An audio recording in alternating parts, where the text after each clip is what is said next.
Assalamualaikum warahmatullahi wabarakatuh. Good morning, good afternoon, and good evening everyone. So today I'm gonna make a book review again. If you have watched my previous video about a novel review, you might already knew me, but if you don't, my name is Andi Ayu Fiddini Anwar, and you can call me Ayuni.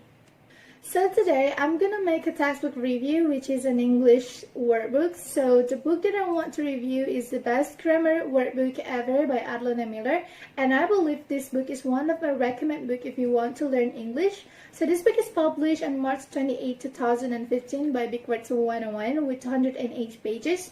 And about the author, Arlene Miller, also known as the Grammar Diva. She is an author, grammarian, speaker, teacher, an editor, and also blogger. She loves to talk about grammar and English language in every presentation, classes, or workshop she has. And she has written 10 grammar books, a self-publishing book, and a novel. Okay, now let's talk about the book. First, I'm gonna explain to you the summary of the book, and then after that, in the end, I'm gonna show you the book itself. So let's start for the summary of the chapters.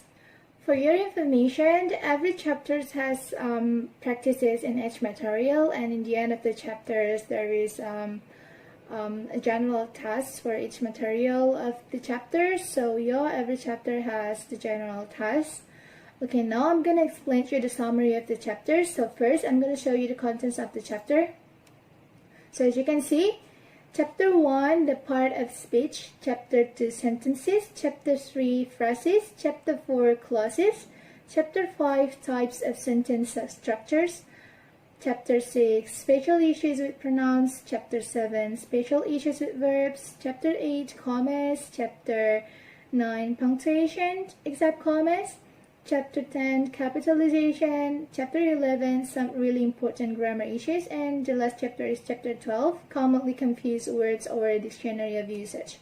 So next, chapter 1. So this is the summary of the chapter 1.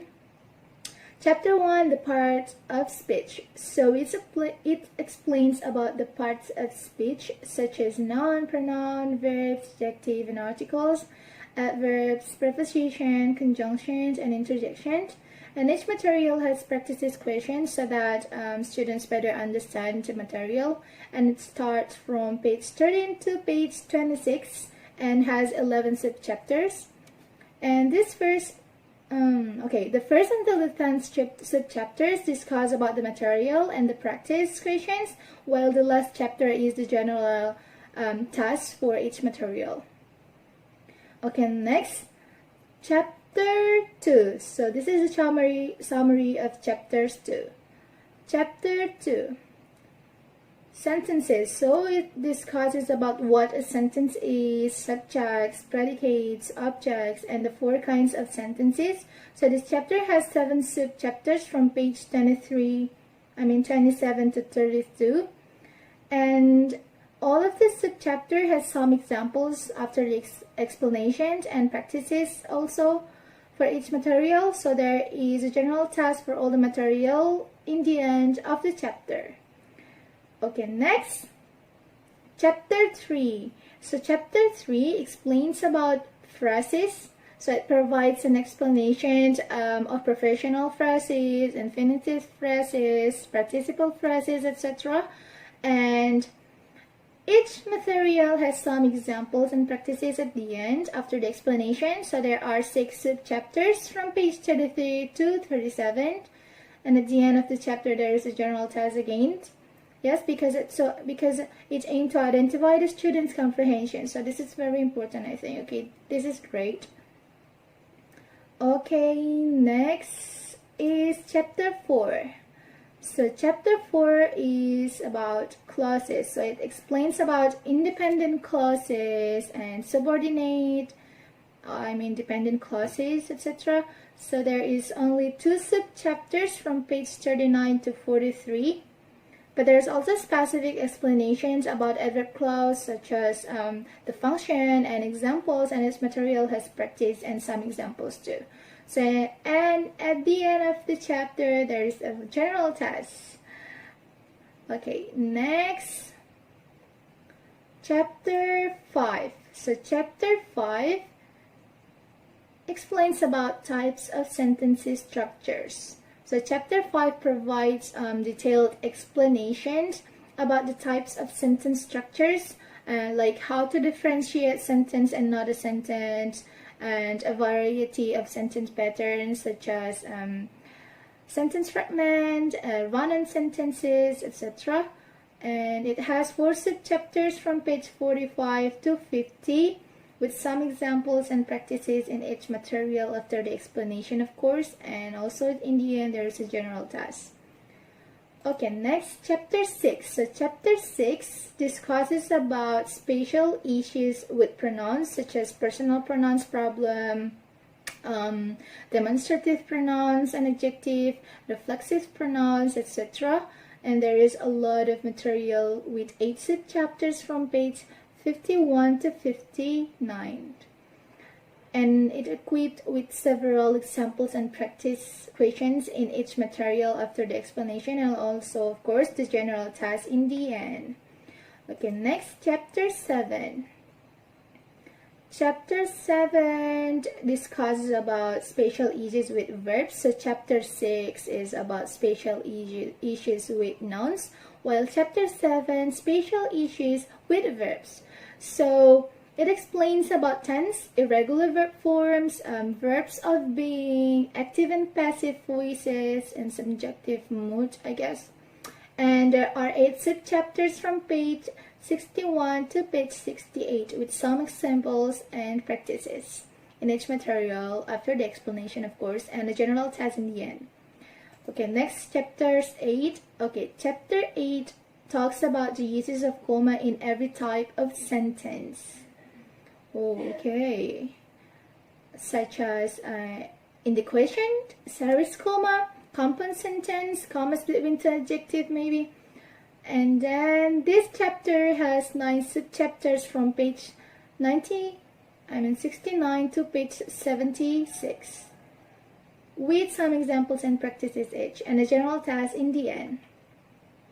Okay, next, chapter 9. Okay, chapter 9 explains about punctuation, except commas, because comma has its own chapter. So chapter 9 explains about periods, question marks, exclamation points, semicolons, colons, what else, brackets, etc. And this chapter has 12 subchapters, start from page 77 to 88. Okay, with some examples and practices each material after the explanation, and the last page of this chapter is a general task like other chapters. Okay, next, chapter 10. Okay, chapter 10 explains about the basic rules of capitalization. So there are 3 subchapters from page 89 to page 94 with some examples and practices also. And in the end, there is a general task, okay, for each material. So this chapter is very good. All of the chapter, I mean. Okay, next, chapter 11.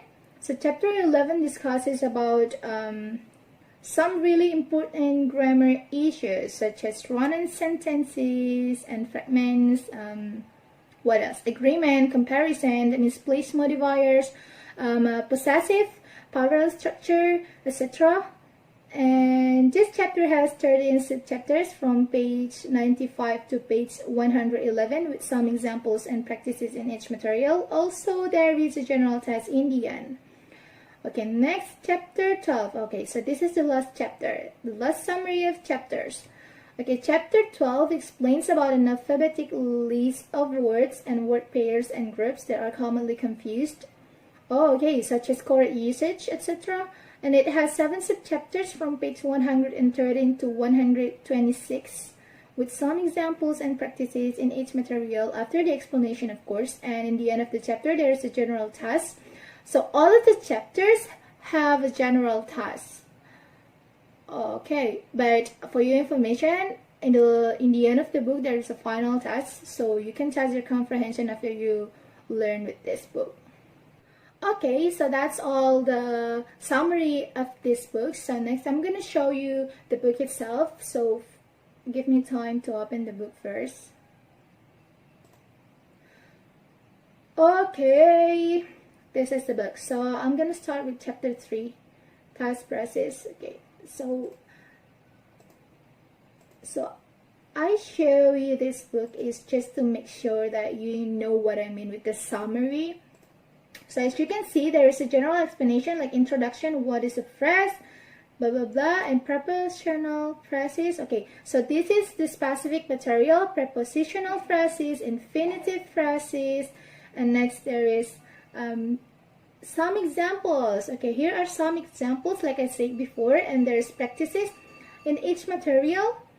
There's practices in each material, and in the end there is chapter 3 task. So every chapter in this book has a final task in each chapter. I mean, it's not a final task, it's kind of a general task, as you can see, like this. And okay, same. So it's all of, so it's same. What I like from this book is the explanation is very specific, detailed, and it can be a reference too for you if you want to write something. Like, it's very good for your writing skills. Okay, now I'm gonna show you the final task of this book. So this is the final task. This final task is in the end of the book, like part 1, English language basics. So this final task has 2 parts, part 1 and part 2. So part 2 is sentence correction. Like, this is so good. I mean, this book is very complete. It's perfect, I guess. I mean, not really perfect. Okay guys, so that's all the explanation of the book. So this book is organized chapter by chapter and divided into 12 chapters with a very detailed explanation and some examples and practices in each material of each sub-chapters. In the end of the chapters, there is a general task to identify the student's comprehension, and also in the end of the book there is a final task. And this final task is very good for all of the learners because after we learn all the material, we can test ourselves how much we understand all the material. And the bonus is there is answer keys for each practice and each task in chapters, and also for the final task. I think this book is best for those who want to improve their writing skills, especially high school students and university students, because they already need to take IELTS or TOEFL, and also they already need to make an academic writing, maybe for their education or for joining a competition, etc.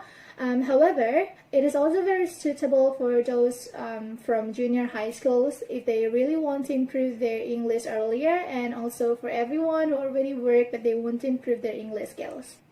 What I like the best from this book is that this book gives a detailed explanation and clear with some examples and practices and also tips and tricks. And I think this book is very simple to be the first book we use before we find another books to learn. And also it can be a reference for us if we forgot something about the writing rules. However, what I like least from this book is the design, color, and the font size. The design is only a simple design with black and white colors for the font, and also the font size is too small. For the design and the color, it will make the learners easily get bored to study with this book if they don't have a great intention to study. And also for the font size, is too small, and it will be difficult for the learners if they have an eye problem. So yeah, I don't really like about that from this book. In spite of the bad designs, I really recommend this book for you guys if you really want to improve your writing skills, because the material of this book is really great and detailed. So yeah, I recommend this book, especially for myself, because I really need to improve my writing skills. Oh my god, my writing skills is so bad. Okay, that's all for today's review. I wish this review will be very useful for you guys. Thank you for watching. Goodbye.